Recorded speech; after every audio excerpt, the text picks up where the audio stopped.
Spider-Man doesn't win in this story. He isn't faster. He isn't stronger. No one comes to save him. He's exhausted, he's bruised, and for the first time, quitting would make sense. But this is the moment that defines Spider-Man. Not because he wins, but because he gets up.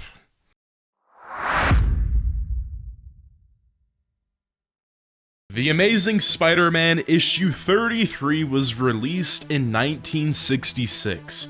It came at a time when superhero comics were still expected to be simple. Heroes fought villains, heroes won, the next issue resets everything. But this story does something radically different. There's no climactic battle, there's no grand showdown, no triumphant victory.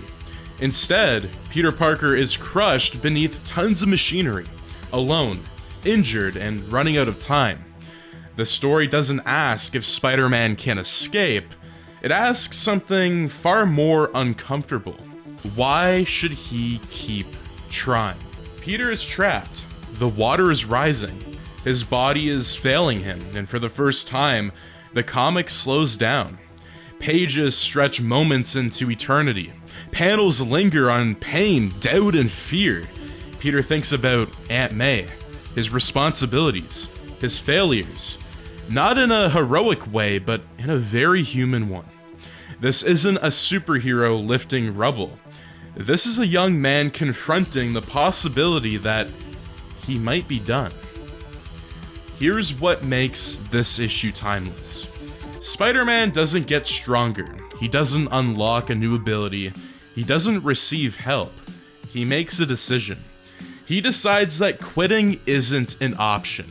Not because it's impossible, but because someone else would pay the price. That's the quiet genius of this issue. Responsibility isn't a slogan here, it's a burden. Many heroes are defined by what they can do. Spider-Man is defined by what he endures.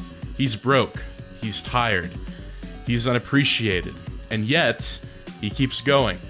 That's why this moment resonates decades later. Not because it's spectacular, but because it's relatable. Spider-Man isn't a god struggling to understand humanity.